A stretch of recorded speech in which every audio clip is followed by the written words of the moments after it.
오늘은 디모데후서 4장 17절에서 18절의 말씀 가지고 외롭다, 두렵다, 힘들다, 그래서 라는 제목으로 말씀을 전합니다. 혹시 여러분 이럴 때 없으십니까? 나는 외롭다, 나는 두렵다, 나는 힘들다. 항상 그런 건 아니겠지만 누구나 경험하는 일입니다. 오늘 본문에 보니 사도 바울이 딱 그랬습니다. 그도 연약한 보통 인간인지라 똑같이 외롭고 두렵고 힘들었습니다. 하지만 주님이 자기와 함께 하심을 확신함으로써 당당히 승리했습니다. 그런 내용이 오늘 본문의 내용인 것이죠. 한마디로 말하면 주님이 내 곁에 계심을 확신했던 것입니다. 주님이 내 곁에 계시다. 하나님이 항상 나와 함께 하신다. 이 확신이었던 것입니다. 우리도 마찬가지입니다. 연약한 인생이 험한 세상을 살아가려 하니까 외롭고 두렵고 힘들 때가 많습니다. 오늘 그 문제를 해결하는 시간으로 한번 가져봤으면 좋겠습니다. 오늘 바울이 처한 상황을 보십시오. 외롭고 두렵고 힘들 수밖에 없는 상황이었습니다. 그는 복음을 전하다가 죄 아닌 죄 때문에 로마 감옥에 갇혔습니다. 1차 투옥 때 천신만고 그때 추록했는데 또다시 투옥된 것입니다. 이번에는 추록하지 못하고 죽임을 당할 것 같은 강한 예감이 들었습니다. 그래서 디모데 후서를 우리는 옥중서신이라고 하면서 또한 유언적인 서신이다 이렇게 표현합니다. 순교하는 거니까 결과적으로는 영광스러운 일이지만 인간적으로는 두려울 수밖에 없었습니다. 노년에 접어든 바울로서는 옥고를 치르는 게 여간 힘든 게 아니었습니다. 게다가 그와 함께 하던 데마가 세상을 사랑해서 배신하고 멀리 떠나버렸습니다. 인간적으로 얼마나 큰 피해를 느꼈을지 짐작됩니다. 다른 사람들도 이런저런 이유로 떠나갔습니다. 그러니 외로울 수밖에 없었습니다. 그가 편지의 수신자인 디모데에게 한 말을 보면 그가 얼마나 외로운지를 우리는 가늠할 수 있어요. 디모데후서 4장 9절에 너는 어서 속히 내게로 오라. 너는 어서 속히 내게로 오라. 또한 디모데후서 4장 11절에 보니까 누가만 나와 함께 있느니라. 네가 올 때에 마가를 데리고 오라. 그가 나의 일에 유익하니라. 디모데에게 빨리 오라고 촉구합니다. 그리고 올 때 마가를 데려오라고 합니다. 여러분 이런 구절들이 여러 번 나와요. 이런 구절들만 보면 바울도 별 수 없는 인간이었음을 알 수 있습니다. 그러나 다른 구절들을 보면 그는 이와 같은 인간적인 외로움, 두려움, 그리고 피곤함을 거뜬히 이기고 승리했음을 알 수 있습니다. 결론은 승리했다는 거예요. 이게 바로 바울의 진면목이요 신앙의 위대함입니다. 인간 바울은 연약하고 부족하지만 신앙인 바울은 당당하고 위대한 것입니다. 주님이 내 곁에 있음을 확신하는 그 신앙의 힘이 이렇게 대단하게 했던 것이에요. 결론적으로 말하면 이렇게 승리할 수 있고 이렇게 대단할 수 있었던 것은 주님이 내 곁에 계신다라는 그 확신, 그 신앙을 가지고 있었기 때문이라는 것입니다. 자, 이제 바울의 승리한 모습을 살펴보죠. 그는 사람들이 배신하고 떠나는 것도 인간적으로 외롭고 쓸쓸했지만 극복합니다. 디모데후서 4장 16절에 보니까 내가 처음 변명할 때에 나와 함께한 자가 하나도 없고 다 나를 버렸으나 그들에게 허물을 돌리지 않기를 원하노라. 그는 이전에도 이형 가운데 주님이 함께 해주시고 도와주신 것처럼 함께 해줄 것을 확신합니다. 디모데후서 4장 17절 보십시오. 주께서 내 곁에 서서 나에게 힘을 주시면 나로 말미암아 선포된 말씀이 온전히 전파되어 모든 이방인이 듣게 하려 하심이니 내가 사자 입에서 건짐을 받았느니라. 여러분 그렇습니다.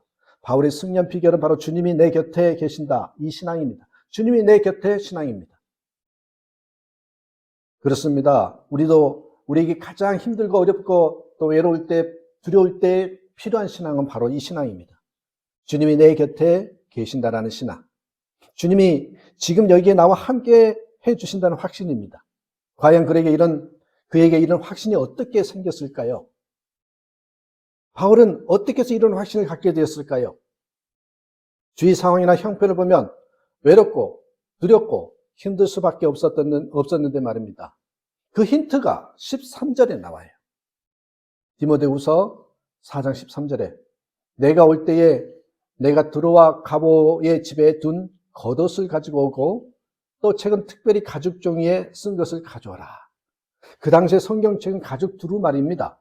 부피가 크고 무거워서 갖고 다닐 수 없는 경우에는 다른 사람의 집에 맡기고 다니는 경우가 흔했습니다. 바울도 그랬던 것 같습니다.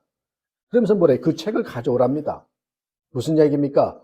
그가 늘 말씀을 묵상했는데 성경책을 더 원했으면 알 수 있습니다. 그런 말씀을 통해 외로움과 두려움 그리고 피곤함에 짓눌지 않고 승리했다는 것입니다.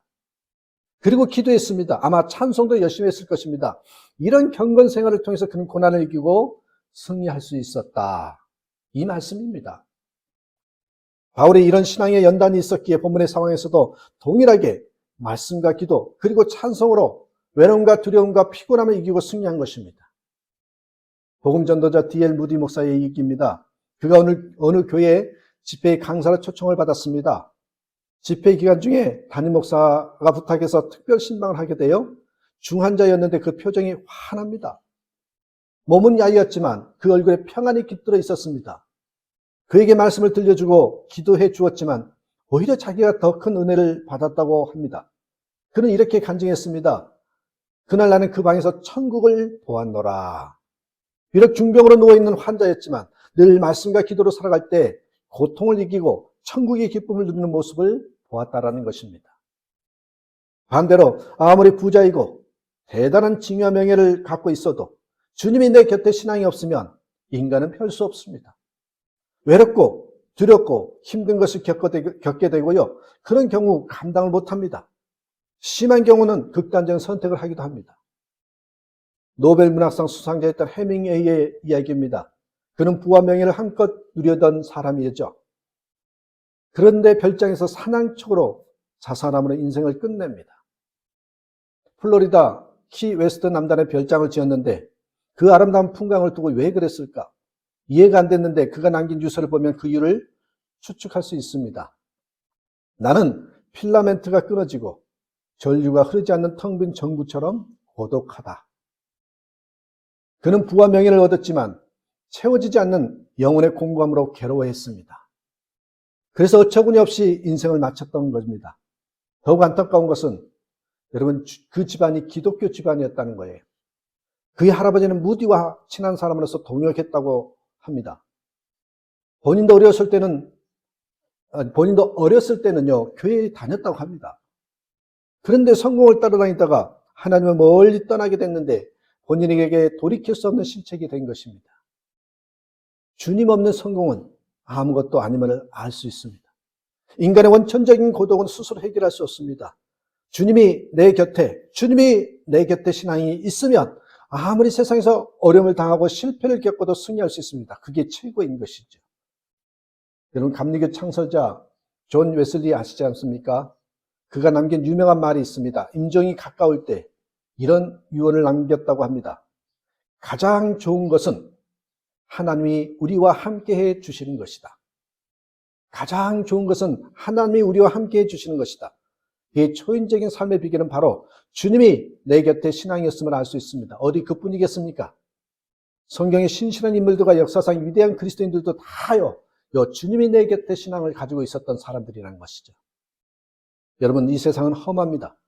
그리고 우리의 인생은 연약합니다. 세월이 가면 별 수 없습니다. 누구든지 외롭고 두렵고 힘들 때가 많습니다. 그런데 주님이 내 곁에 계시는 확신을 가질 수 있다면 넉넉히 승리할 수 있는 것입니다. 외롭지 않고 두렵지 않고 힘들지 않습니다. 아무쪼록 이런 신앙으로 남은 생에 승리하다가 주님이 부르시면 단단히 찬송하면서 천국에 들어갈 수 있는 그런 저와 여러분이 되셨으면 좋겠습니다. 어떻게 해서 가능하다고요? 인간은 누구나 외롭다, 두렵다, 힘들다 다 똑같이 경험을 합니다. 그러나 승리할 수 있는 비결은 주님이 내 곁에 신앙을 가져야 한다. 이 신앙을 가지고 살아가는 저와 여러분 되시기를 주님의 이름으로 축복합니다. 기도합니다.